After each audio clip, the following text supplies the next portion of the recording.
ప్రభునందు ప్రియమైన సహోదరి ప్రైజ్లాడండి. ఈరోజు వాక్షణకి లభించిన ప్రార్థన చేస్తున్నాం. మోహనుతుడా, మహాగండ, సరస్వతుడా, నాథ, పరిశుద్ధాత్ముడా, ఆకాశాన్ని భూమిని సంస్థాన్ని సర్వాన్ని సృష్టించిన సృష్టికర్త నీకే స్థుతి, నీకే మహిమ చేస్తున్నాను తండ్రి. ఆకాశం సింహాసనం భూమి పాత పెట్టిన నాయన పాసన్నిధిని ప్రార్థిస్తున్నాను తండ్రి. నాయన గతించిన ఆదివారం నుంచి ఆదివారం వరకు సజీవుని రెక్కల మమ్మల్ని అందరినీ కాచి కాపాడి భద్రపరిచి ఆరోగ్యించి ఆశించినందుకే నీకే స్థితి, నీకే మహిమ, నీకే ఘనత చెల్లించినంత ఇంతవరకు ఆరాధన మీరు నందుకు స్థితులు స్తోత్రాలు తండ్రి. పరిశుద్ధాత్మ నడిపింపులో నడిపించినందుకు స్థితులు స్తోత్రాలు, సాక్ష్యాల్లో మీరు నందుకు స్థితులు స్తోత్రాలు వాక్యం చెప్తుండగా అపిత్రమైన పెద్దల అగ్ని చేత కాల్చి శరీరాన్ని మరుగుపరిచి మానస్వరాన్ని మరుగుపరిచి దైవస్వరంతో మాట్లాడి దర్శించి నీ నామానికి మహిమ తెచ్చుకోమని ఇస్తున్నాము తండ్రి. ఆమేన్. ఈరోజు వాక్ష అంశం ఏంటంటే నేను సమృద్ధి గలదాన్నే వెళ్ళి తిని, నేను సమృద్ధి గలదాన్నే వెళ్ళి తిని. రూతు గ్రంథము 1-2 వచనాలు చదవండి. న్యాయాధిపతులు ఏలిన దినములందు దేశములో కరువు కలగా యూదా బెత్లెహేము నుండి ఒక మనుషుడు తన భార్యను తన ఇద్దరు కుమారులను వెంటబెట్టుకొని మోయాబు దేశమున కాపురం ఉండుటకు వెళ్ళెను. ఆ మనుషుని పేరు ఎలీమెలెకు. అతని భార్య పేరు నయోమి. అతని ఇద్దరు కుమారుల పేర్లు మహులోను కిల్యాను. వారు యూదా బెత్లెహేముల వారై ఎఫ్రాయిలు తీలు. వారు మోయాబు దేశమునకు వెళ్ళి అక్కడ కాపురం ఉండేది. దేవుని నామానికి మహిమ కలుగును గాక. మరి న్యాయాధిపతుల దినాల్లోనంటే ఆ బెత్లెహేములో ఒక గ్రామంలో కుటుంబం ఉందంట. ఆ కుటుంబం ఉంటే మరి ఆ గ్రామంలో ఆ బెత్లెహేములో ఏమైందంటే కరువు వచ్చిందంట, భయంకరమైన కరువు కలిగిందంట. ఆ భయంకరమైన కరువు వల్ల వీళ్ళు ఏం చేశారంటే ఇంకా మనం ఇక్కడ ఉంటే మనకి ఏ ప్రయోజనం లేదు, మనం ఎక్కడికైనా వెళ్ళి బ్రతకాలి అనుకున్నారంట. అనుకొని వాళ్ళంట ఏం చేశారంటే మోయాబు దేశాన్ని ఎన్నుకున్నారంట. ఆ దేశం ఎన్నుకోనంటే ఆ మోయాబు దేశానికి వెళ్ళి అక్కడ బతుకుతాం అనేసి అంటే అక్కడ బాగా సమృద్ధి ఎక్కువ ఉంది, అక్కడ మనం చాలా బాగా బ్రతకొచ్చు, మనం బాగా కష్టపడవచ్చు, బాగా సంపాదించవచ్చు అనుకునేటండి ఆ దేశానికంట ఆ మనుషుడు అంటే ఏం చేయడంటే తన భార్యని తన ఇద్దరు కుమారులు తీసుకొని వెళ్ళాడంటండి. ఆ ఇద్దరు కుమారులు తీసుకొని ఆ యొక్క మోయాబు దేశం వెళ్ళిన తర్వాత మరి అక్కడ వాళ్ళు కొంతకాలం ఏం చేసి చెప్పండి చాలా క్షేమంగా ఉన్నారు. వాళ్ళు అనుకున్న రీతిగానే బాగానే బ్రతికారు, మంచిగానే ఉన్నారు. కానీ తర్వాత ఏం జరుగుతుందో చూద్దాం. చూడండి 3వ వచనం చదవమ్మా. నయోమి పెనిమిటైన ఎలీమెలెకు చనిపోయిన తర్వాత ఆమె ఇద్దరు కుమారులను నిలిచి ఉండిరి. వారు మోయాబు స్త్రీలను పెళ్లి చేసుకునిరి. వారిలో ఒక దాని పేరు వార్ఫా, రెండవ దాని పేరు రూతు.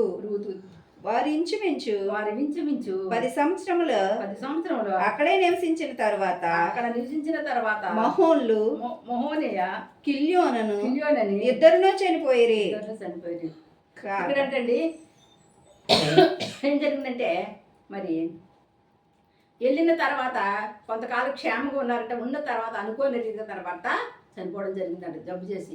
అది అయిపోయిన తర్వాత పోలీ భర్త చనిపోయాడు కదా, ఏదోలా బ్రతుకుతాం కదా అనుకునేటప్పటికంటే కొంతకాలం అలా ఉండి అక్కడ ఉన్నప్పటికంటే మళ్ళీ ఏమైందంటే ఒక కుమారుడు చనిపోయాడంట. మళ్ళీ కుమారుడు చనిపోయాడు కదా, మళ్ళీ ఇంకొక మాట అలాగా మొత్తం తను ఏం చేసిందంటే ఈ నయోమి తన భర్తను కోల్పోయింది, తన ఇద్దరు కుమారులు కోల్పోయింది. అక్కడ ఎలా ఉంది ఏంటండి చాలా కష్టాల్లో, చాలా బాధలో, చాలా వ్యాధులతో మోయాబు దేశంలో బాధపడుతూ ఉందంటండి. ఆ బాధపడుతున్న సమయంలో, ఆ వ్యాధులు చెందుతున్న సమయంలో ఆమెకట ఒకటి గుర్తొచ్చిందంటే ఏం గుర్తొచ్చిందంటే అయ్యో నేను ఇప్పుడు ఇక్కడ ఎంత బాధపడుతున్నాను, ఇంకెంత యాదన చెందుతున్నానే, అదే మా ఊర్లో మా బెత్లెహేములో ఉంటే అక్కడ చాలా బాగుండేది కదా, ఇప్పుడు అక్కడ ఎలా ఉంది ఏంటి అనేసి అంటండి తన మనసులో అనుకుని అలా ప్రార్థన చేసుకుని అలా ఉన్న సమయంలో కొద్ది సంవత్సరాలు గడిచిన తర్వాత అక్కడ ఏం జరుగుతుంది చదవండి. మనం చదవండి ఇక్కడ చూడండి. కాగా ఆ స్త్రీ తాను కనిన ఇద్దరు కుమారులను తన పెనిమిటియు లేనిదాయను వానికి ఆహారం ఇచ్చుటకు యెహోవా తన జనులను దర్శించినని ఆమె మోయాబు దేశంలో వినెను గనుక మోయాబు దేశము విడిచి వెళ్ళుటకై ఆయనయు కోడళ్ళను ప్రయాణమయ్యి అప్పుడు ఆమె ఉన్న స్థలము నుండి ఆమెతో కూడా ఆయన ఇద్దరు కోడళ్ళను బయలుదేరి యూదా దేశమునకు తిరిగిపోవాలని మార్గమున వెళ్ళుచుండగా ఇక్కడ ఏమైందంటే ఇంకా అనుకుందంట మన బెత్లెహేములో చాలా బాగుందంట, ఇప్పుడు చాలా సమృద్ధిగా ఉందంట, మంచిగా పంట పండుతుందంట, అందరూ క్షేమంగా అక్కడ ఉన్నారంట. మనం ఆ దేశంలో మన దేశంలో ఉన్నప్పుడు మనం బాగున్నాం కనుక ఇక నేను ఇక్కడ ఉండి ప్రయోజనం ఏముంది నా కనుక నేను నా కోడలిద్దరిని తీసుకుని ఎక్కడికి వెళ్ళిపోవాలండి, బెత్లెహేముకి వెళ్ళిపోవాలని అంటే ఈమె నయమి బెత్లెహేముకి వెళ్ళడానికి బయలుదేరిందంటండి.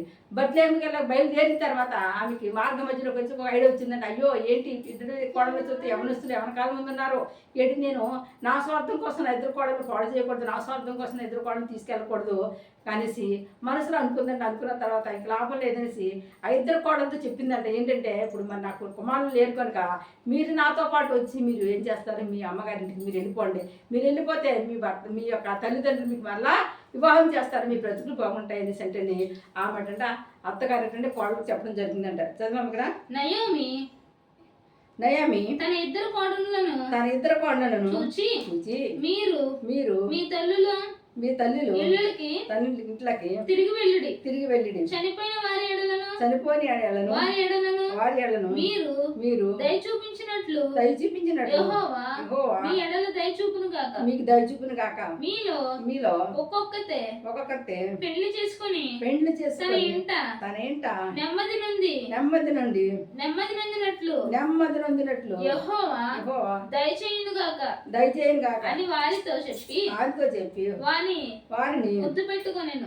దేవుని స్తోత్రం చెప్పేసి ఇక నా వల్ల కాదు కనుక మీరు బ్రతకండి, మీ పుట్టింటికి వెళ్ళిపోండి అని చెప్పట్టండి. వాళ్ళకి మంచి చెప్పి తర్వాత ఏం చేసిందంటే బుద్ధి పెట్టుకున్నట్టు ఇద్దరు కోడలు విడిచిపెట్టేసిందంట.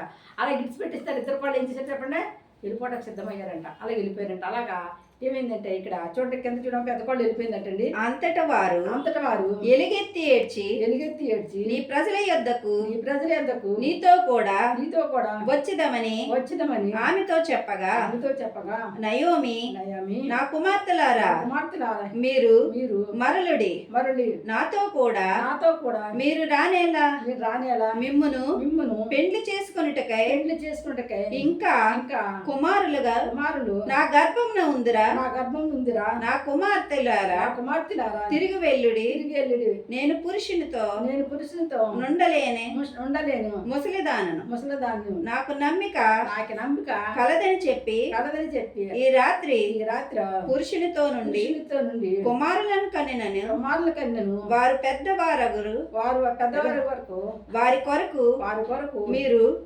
కనిపెట్టుకుందిరా. ఇక్కడ ఏమంటుందంటే వాళ్ళని ఏమైనా పొడిచిదన్నా ముసలిదాన్ని ఒకవేళ ముసలిదాన్ని అని పెళ్లి చేసుకున్న పిల్లలకన్నా వాళ్ళు పెద్దోళ్ళు అయ్యి మళ్ళీ పెళ్లి చేసుకుంటారా, ఇవన్నీ వేస్ట్, ఇవన్నీ ఇంటి నిమిత్తం వస్తారు నాతో ఇంటి వస్తుంది, మీరు నాతో రావడానికి లేదు, మీ జీవితాన్ని నేను పాడు చేయలేని అనుకుంటలేదు కనుక మీరు మీ వాళ్ళ ఇంటికి వెళ్ళిపోయి మీ మీరు బతికి మీరు క్షేమంగా ఉండండి అనేసి అంటండి. వాళ్ళిద్దరికంటే వివరంగా చెప్పిందంట. వాళ్ళు ఏడుస్తుంటే వాళ్ళు బ్రతిమాలట ఆమె అంటే నీ నయమి వాళ్ళకి ఇద్దరికి వివరంగా చెప్పిందంట. అది చెప్పిన తర్వాత ఇక్కడ ఏమైందో చూద్దామండి. 14వ వచనం చదవమ్మా. వారు ఎలుగెత్తి ఏడవగా ఓర్పా తన ఆత్మను ముద్దు పెట్టుకొని రూతు ఆమెను హత్తుకొనెను. ఇట్లుండగా ఆమె ఇదిగో నీ తోడి కోడలు తన జనులు ఎత్తుకును తన దేవుని ఎత్తుకును తిరిగిపోయినది. నీవును నీ తోడి కోడలి వెంబడి వెళ్ళమను. అందుకు రూతు నా వెంబడి రావద్దని నన్ను విడిచిపెట్టమని నన్ను బ్రతిమాలుకొనవద్దు. నువ్వు వెళ్ళు చోటికే నేను వచ్చేదను. నీవు నివసించిన చోటనే నేను నివసించేదను. నీ జనమే నా జనము నీ దేవుడే నా దేవుడు. నీవు మృతి పొందిన చోటనే నేను మృతి పొందేదనని అక్కడనే పాతి పెట్టబడినని మరణం తప్ప మరి ఏదైనను నిన్ను నన్ను ప్రత్యేకించిన ఎడల యెహోవా నాకు ఎంత కీడైనా చేయనుగాక నీమంటే నేను నిర్ణయం తీసుకుందంట. అది ఆమె అయితే తోడుకోళ్ళకి ఏం చేసిందంటే అత్తగారు ముద్దు పెట్టుకుంది, తన దారి తను చూసుకుంది వెళ్ళిపోయింది. ఇంకా మరి రూత్ అయితే ఆ చిన్నపాళ్ళు ఏం చేసిందంటే చూసుకోలేదట. తను వెళ్ళలేదంటే ఏమంటుందంటే నాకు చావైనా బ్రతికని మీతోటే, మీ జనమే నా జనము, మీ దేవుడే మా దేవుడు, మీతోటే నేను ఉంటాను, మీలోనే నేను కలిసిపోతాను, నేను ఎట్టి పరిస్థితి నా పుట్టింటికి నేను వెళ్ళను అనేసి అంటండి ఈ యొక్క రూత్ అంట ఆవిడ అతీత చెప్తుందంటే. ఎందుకంటే నువ్వు ముసలితనం మంది మీరు ఉన్నారు, మిమ్మల్ని ఒంటరిగా ఇడిచిపెట్టి మీకు వెనకాల ఏ ఆధారం లేదు, ఎవరు లేరు, నీ భర్త లేరు, ఆడపిల్లలు లేరు, ఎవరు లేరు, మిమ్మల్ని ఎవరు చూస్తారు, నేనే మిమ్మల్ని చూడాలి కనుక నేను మీతోనే ఉంటాను, ఏది ఏమైనప్పటికీ కూడా నేను మాత్రం మిమ్మల్ని ఇడిచిపెట్టనన్నారంట. మరి ఈలోక రీతిగా మరి మరి ఆమె అంతగా ప్రేమిస్తుందంటే నువ్వు నమ్ముకున్న దేవుడు నిన్ను అంతకన్నా ఎక్కువ ప్రేమిస్తున్నాడు కనుక నువ్వు కష్టాలు ఉన్నప్పుడు, నువ్వు బాధలో ఉన్నప్పుడు, నువ్వు వ్యాధుల్లో ఉన్నప్పుడు, నువ్వు దుఃఖంలో ఉన్నప్పుడు, నీ వారు నేను కోల్పోయినప్పుడు, ఏది ఏమైనప్పుడు కూడా దేవుడు కూడా నేను విడిచిపెట్టడు. ఆ రూతు ఎలాగైతే అతను అత్తుకుందో అలాగే దేవుడు నీ కష్టంలో నిన్ను అత్తుకుంటాడు, నిన్ను ఆదరిస్తాడు, నిన్ను ఆదుకుంటాడు, నీకు సమస్తాన్ని ఆయనే ఉండి నిన్ను చూసుకుంటాడు కనుక ఎట్టి పరిస్థితులను కూడా ఏం చేయకూడదండి, భయపడకూడదు, ధైర్యం కలగాలి. దేన్నైనా సరే ఒక నిర్ణయం తీసుకున్నప్పుడు అది దేవుని యందు మనం భయము భక్తి కలిగి తీసుకోవాలి తప్ప కానీ మనుషులు ఏంది మాత్రం ఇటు బస్సులో కాదండి. ఈ రూతు ఆమెకు అన్యురాలైనప్పటికీ దేవుడు అంటే ఆమెకు తెలియదు. వాళ్ళ అత్తగారు ప్రార్థన చేసుకోవడం, వాళ్ళ అత్తగారు అన్నీ చేయడం తను చూసిందంతే. అది చూసి ఆ దేవునికి శక్తి ఉన్నదని ఎరిగి మరి ఆమె దేశానికి వెళ్తున్నప్పుడు ఆ బెత్లెహేము అంటండి ఆమె కూడా అత్తగారితో కూడా ఆమె వెళ్ళిపోయిందంట. ఒక యవ్వనస్తురాలు, యవ్వన కాలం ముందు ఉన్న స్త్రీ మరి ఒక ఎదవరాలు కూడా వెళ్ళాలంటే ఎంత కష్టం చెప్పండి. అయినప్పటికీ కూడా తను ఏమనుకుందంటే ఆవిడ మోసం చేయకూడదు, ఆవిడకి ఇంక ఎవరు లేరు, నేనే దిక్కు అనేసుకున్నట్టండి ఆవిడ చక్కగా ఎవరితో వెళ్ళిపోయి చెప్పండి నయాము కూడా అంటండి రూత్ అంట ఆ బెత్లెహేము కంటండి వెళ్ళడం జరిగిందంట. ఇక్కడ 20 వచనం చదవమ్మా, 19 వచనం చదవమ్మా.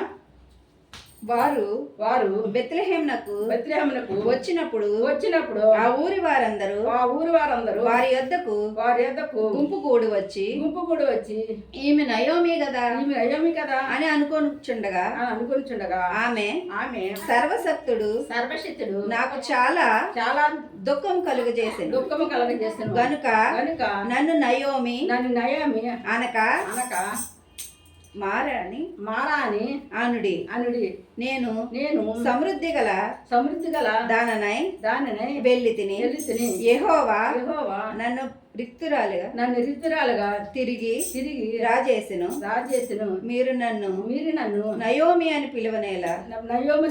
ఇక్కడ ఏమిటంటే అంటుందంటే నేను చాలా సమృద్ధి గల దాన్నే ఈ దేశం నుంచి నేను వెళ్ళాను, కానీ తిరగ నా పరిస్థితి ఏమైపోయింది, నన్ను మీరు నయామి అంటే నా పేరుకి అర్థం ఏంటి చెప్పండి, సమృద్ధి కలదనేసి. అంత సమృద్ధితో నేను ఇప్పుడు రిక్తురాలుగా వచ్చాను, అన్నీ కోల్పోయాను, నా జీవితం చేదైపోయింది కనుక నన్ను మారా అని పిల్లండి. చేదు అని పిల్లలు కన్నా నన్ను ఎట్టిపరిచింది నయామని మాత్రం మీరు పిల్లద్దు అంటే చేదుని ఆయన ఏం చేశాడండి తీపిగా మార్చిన దేవుడు కనుక మరి అందుకోసం ఏమంటండి నన్ను మారా అని పిలవమంటుందండి. దేవునికి స్తోత్రం.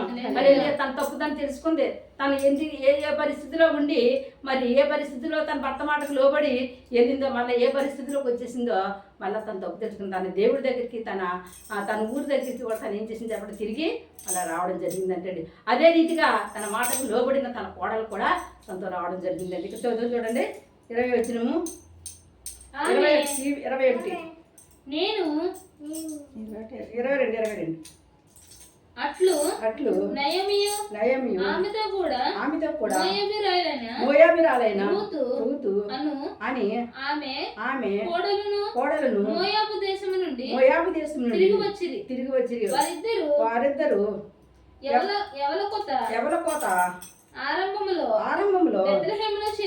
బెత్లెహేములో చేరి దేవునికి మంచిగా పంట పండింది, చక్కగా అందరూ పనులు చేసుకుని మంచి పనుల కాలంలో సమృద్ధమైన కాలంలో ఎక్కడ వచ్చారంటండి మళ్ళా తిరిగి బెత్లెహేముకి వచ్చారంట. దేవునికి స్తోత్రం. హల్లెలూయా. అక్కడే ఉంటే వాళ్ళు ఇంకా ఎన్ని బాధలు పడినో, ఎంత కష్టం పడినా, ఎంత వేదన పడినో, కానీ ఏంటంటే మరి ఎక్కడైతే దేవుడు వాళ్ళు దర్శించాడో, ఆ నయమి ఎక్కడైతే సమృద్ధిగా ఉందో, ఎక్కడైతే దేవుడు తను దీవించాడో, ఎక్కడైతే తన భక్తులతో తన బిడ్డలతో సంతోషంగా ఉందో అదే చోటుకు రావటాకంటండి ఆమెలోనటండి ఏం కలిగిందంటండి మార్పు కలిగిందంట. మనసు మార్చుకుందంటండి. దేవుని ఎదురు మార్చుకోవాలి, మనుషుల ఎదురు ఎట్టి పరిస్థితిలో కూడా మరి ఇది ఒక దేవుడిని ఎదుట దేవుడు నిజమైన దేవుడు నేను విడిచిపెట్టేశాను, ఎంతకాలం నేను వ్యర్థమైన దాన్ని ఇచ్చేసుకున్నానే, నేను ఏదైనా నమ్ముకొని నేను వెళ్ళేదైపోయాను తప్ప కానీ దేవుడితో నేను తిరగలేకపోయాను అనేసి తన మనసును మార్చుకుని తిరిగి తన దేశం వచ్చినోడు కంటే అక్కడ సమృద్ధమైన పంట ఉందండి. సమృద్ధి చుట్టాలు, బంధువులు, స్నేహితులు అందరితో ఎంతో సంతోషంగా ఉండే ఒక ప్రదేశానికి ఆ బెత్లెహేము అనగా బెత్లెహేము అంటే ఏంటంటే రొట్టెలు ఇల్లు. అక్కడ ఎట్టి పరిస్థితి దేనికి లోటు ఉండదు, ఎందుకంటే దేవుడు ఆస్వాదించబడిన ఆ యొక్క గ్రామం, దేవుని ఆస్వాదించబడిన ఆ యొక్క ఊరిలో తను ఎంతో అనుభవం ఉంది, ఎన్నో అక్కడ మంచి చెడ్డలు చూసింది, ఎంతో సంతోషాన్ని పొందిందో అవన్నీ కూడా తను గుర్తొచ్చినటువంటి తనకి ఎంతో వేదన కలిగిందంట. ఆ వేదనతో తను ఏం చేసింది, తిరిగి మరలా తను ఒకరితో వస్తుంది అనుకుంది. అయ్యో నేను ఒకరిదాన్ని వస్తానేమో అనుకుంది. కానీ దేవుడికి ఎంతో కృప చూపించాడు కనుక కోడలతో పాటు తన ఇంటికి రావటానికి, బెత్లెహేము రావటానికి దేవుడు కృప చూపించాడంట. ఆ ఎవరి కోత కాలంలో రావడం వల్ల వాళ్ళు ఒకరి మీద ఆధారపడక్కర్లేదు, కష్టపడి పనిచేసి కష్టపడి బ్రతకొచ్చినట్టండి. అటువంటి సమయంలో తన కోడలు తీసుకుని ఎక్కడికి వచ్చేసింది చెప్పండి, బెత్లెహేముకి దయ్యం వచ్చింది. దానివల్ల ఏంటంటే తను ఏమంటుందండి, నేను రిక్తురాలిని, అంటే ఏమి లేని దాన్ని అయిపోయాను. దేవుడి దగ్గర ఎప్పుడైతే తప్పుకున్నానో, దేవుడిని ఎప్పుడైతే ఇడిచిపెట్టేశానో, దేవుడి సన్నిధిని ఎప్పుడైతే మర్చిపోయానో, దేవునితో నా ప్రార్థన ఎప్పుడైతే ఇడిచిపెట్టేశానో, అప్పుడు నా పరిస్థితి ఏమైపోయింది చెప్పండి, తారుమారు అయిపోయింది. నేను అన్ని కోల్పోయాను అనేసి తను ఎంతగానో పశ్చాత్తాపడ్డది. అవునండి, మనం సన్నిధిని ఎప్పుడు విడిచిపెట్టేస్తామో, దేవుడు ఎప్పుడు విడిచిపెట్టేస్తామో, ప్రార్థన ఎప్పుడు చేయడం మానేస్తామో, మన విషయాల్లో కూడా ఏమవుతుందో చెప్పండి. కొన్నిసార్లు దుష్టుడు మనకు కూడా కొన్ని స్త్రీలు కొన్ని కష్టాలు తేవచ్చు. అటువంటిప్పుడు మనం సోలిపోకూడదు. ఏం చేయాలి చెప్పండి, తిరిగి మరలా మన తప్పు మనం తెలుసుకొని మళ్ళీ దేవుని సన్నిధికి వెళ్ళాలి, మళ్ళీ మనం ప్రార్థన చేయాలి, మళ్ళీ మన దేవుల్లో మన జీవితాన్ని మనం కట్టుకోవాలి. ఆ యొక్క నయోమి తన జీవితాన్ని కట్టుకుంది. తన జీవితం కట్టుకోవడమే కాదు, తన కోడల జీవితాన్ని కూడా నిలబెట్టడాకే మన దేవుడు కృప చూపించాడు. కనుక ఎట్టి పరిస్థితుల్లోని దేని విషయంలోని కూడా మనం ఏం చేయకూడదు చెప్పండి, భయపడకూడదు. కానీ ఎంత కష్టం వచ్చినప్పటికీ, ఎంత నష్టం వచ్చినప్పటికీ, ఏది ఏమైనప్పటికీ దేవుడు ఉన్నాడని నమ్మి విశ్వాసంతో నమ్మకంతో మునిపి స్థితిని జ్ఞాపకం చేసుకున్న ఒక పరిస్థితిలో నువ్వు ఏ స్థితిలో ఉన్న నిన్ను దేవుడు నిలబెట్టాడు, ఏ స్థితిలో ఉన్న నిన్ను దేవుడు ఏ రీతిగా ఆస్వాదించాడు, ఏ స్థితిలో ఉన్న ఏ గోతులో ఉన్న నిన్ను తీసాడు, అది ఒకసారి జ్ఞాపకం చేసుకొని మళ్ళీ నన్ను క్షమించు బాబు, నేను ప్రార్థనలో తగ్గిపోయాను, లేదంటే ఈ సన్నిధి రావడం తగ్గిపోయాను, లేదంటే ప్రభు అన్ని విషయాల్లో కూడా నేను కోల్పోయాను తండ్రి, నన్ను దయచేసి క్షమించమని దేవుని ఎదుట అడిగినప్పుడు దేవుడు ఖచ్చితంగా అని క్షమించే దేవుడు కనుక నిన్ను క్షమిస్తాడు. మళ్ళీ నీకు తిరిగి క్షేమాన్ని అనుగ్రహిస్తాడు. మళ్ళీ నీకు తిరిగి నీ కుటుంబంలో సమృద్ధిని వేస్తున్నాము అయినా అనుగ్రహించే దేవుడే ఉన్నాడు. అలా నయమికి అంటండి మరి మళ్ళా తన దేశం రావడంతో తను సమృద్ధిగా ఉండటానికి దేవుడు అటండి కృప చూపించాడంట. ప్రార్థన చేసుకుందామండి. మోహనుద్ర మహాగండ సరస్వతిరా నాదా పరిశుద్ధాత్మడా, దయగల తండ్రి, దయ చూపించి కృపగల తండ్రి, నీ కృప చూపించాము ప్రభు నాయన రక్షక నాదా పరిశుద్ధాత్మ నయమి ఎంతగానో పశ్చాత్తాపడ్డాది ప్రభు తండ్రి. నేను వృద్ధురాలిగా తండ్రి అయిపోయిందని ప్రభు తండ్రి రాజా, నేను తండ్రి సమృద్ధిగా దాన్ని ఉన్న నన్ను నేను వృద్ధురాలు కావడానికి కారణం నా యొక్క పాలిటని తను తెలుసుకుంది బావి తండ్రి, తన తప్పుని తెలుసుకుంది బావి తండ్రి నాయన. భర్త మాటకు లోబడి వెళ్ళింది ప్రభు తండ్రి, సంస్థానం కోల్పోయింది మరలా నీ సన్నిధికి నాయన, మరలా నీ యొక్క నాయన తండ్రి రాజా రక్షణ దేశమునికి రావటానికి తండ్రి నయముకు కృప చూపించావు తండ్రి. మరలా తన యొక్క తండ్రి జీవితాన్ని సిగిరింప చేయడానికి నాయన, తన బ్రతుకులో ప్రభు తండ్రి చక్కగా బ్రతకడానికి, ఎవరి మీద ఆధారపడి బ్రతకకుండా తన బ్రతకడానికి నాయన కృప చూపించడానికి స్తోత్రాలు తండ్రి రాజా రక్షణ ప్రభు తెలియక తెలిసేసిన తప్పుని క్షమించి మరలా వాళ్ళ ప్రార్థన శక్తిని, ప్రార్థన బలాన్ని వారికి దయచేయమని నడుచున్నాడు తండ్రి. మరలా వాళ్ళు సక్రమంగా సన్నిధికి వెళ్ళే కృప వేస్తూ నామలా కలుగునుగాక. వరి కందర ధరాశరేసి శక్తిగల నామలో నదులేసుకృష్ణ అడ్డులు ఆటంకాలు తొలగించమని నడుచున్నాను తండ్రి నాయన. నరులు నమ్ముడికండి హోని ఆశ్రయించిన మేలు ప్రభు నాయన. ఎవరైతే నిన్ను ఆశ్రయిస్తారో, ఎవరైతే నీ మీద అనుకుంటారో, ఎవరైతే నీ మీద ఆధారపడతారో తండ్రి, వారిని పూర్ణ శాంతి కలిగి కాపాడుతున్నావు తండ్రి నాయన. ఎంతమంది బిడ్డలు అయితే ప్రభు నీ మీద అనుకుని నీ మీదే ఆధారపడినారు అందరినీ వేస్తూ నామలకు కాపాడమని నడుచున్నాడు తండ్రి. రక్షణ లేని బిడ్డకి రక్షణ, మారు మనసు, పరిశుద్ధాత్మ లేని బిడ్డకి పరిశుద్ధాత్మ దయచేతండి నాయన. గర్భాలను బిడ్డ గర్భాలను దయచండి, వివాహం కలిపి వివాహాలు జరిగించండి, ఉద్యోగాలను బట్టి ఉద్యోగాలు దయచండి ప్రభావ. నాన్న విధమైన హాస్పిటల్తో అనేక రకరకాల వ్యాధులతో బాధపడుతున్న వారిని నాయన మీరు ముట్టండి, మీరు స్వస్థపరచండి తండ్రి. విడుదల దయచేయండి, స్వస్థత కలగజేయమని నడుచున్నాను తండ్రి. నీకే స్థితిని స్తోత్రాలయ్యా. కృపగల తండ్రి, చండి బిడ్డలు ఉన్నారు తండ్రి, ఎండ తట్టుకోలేకపోతున్నాను నాయన, కనికరించి చూపించండి, ఎండలు బాగా తగ్గించి బాబు తండ్రి, చల్లదనాన్ని దయచేయమని నడుచున్నాను తండ్రి. ముసలి వారు ఉన్నారు బాబు తండ్రి, వారిని కనికరించి తండ్రి, మంచాలు వేని లేవలేని స్థితిలో పడి ఉన్నారు తండ్రి. అటువంటి వారిని కనికరించి చూపించి తండ్రి, వారిని ఆ స్థితి నుంచి లేవనెత్తమని నడుచున్నాడు, నడిపించమని నడుచున్నాడు, కుప్పను కుమ్మటిమని నడుచున్నాడు. పరిశుద్ధాత్ముడా దయగల తండ్రి, దయచూపించి అందరిని దీవించడం, అందరిని ఆశీర్వదించండి ఆయన. మనుషులందరికీ ఆయన క్షేమాన్ని కలగజేయమని నడుచున్నాను తండ్రి. గృహాన్ని కాపుదల నీ బలగనస్తమయ్యా, నీ దక్షిణాస్తానే చాపమని అడుగుతున్నాను తండ్రి. ఎవరైతే మా ప్రార్థన గోపురాన్ని పూజించి ప్రార్థించేయమన్నారో వారందరూ కూడా దీవించి ఆశించి వారి ఆ సమస్యలు మీరు తీర్చమని అడుగుతున్నాను తండ్రి. కృపగల దేవుడు కృప చూపించు, కన్ను గల దేవుడు కన్ను చూపించమని అడుగుతున్నాను తండ్రి. నాయన రక్షక నాదా రిక్షా డ్రైవర్ కానీ జవాన్ డ్రైవర్కి నీ కృపాన్ని కాపుదలించదని ప్రతి బండి ముందు మీరు వారు క్షేమంగా సురక్షితంగా గృహాలు తీసుకురామని అడుగుతున్నాను తండ్రి. అన్ని విషయాలు మేలు చేయండి, దీవించడే, ఆస్వాదించడం ప్రభావ. నీ కృపాన్ని కాపుదల నీ బలహీనస్తుంది, దక్షిణాస్తం చాలు ఏ కిడి రాకుండా కాపాడి దీవించి ఆశీర్వదించమని యేసు శక్తివంతమైన నామమున తండ్రి ప్రార్థన మీకు సమర్పణ చేసుకుంటున్నామా పరమ తండ్రి. ఆమేన్. God bless you.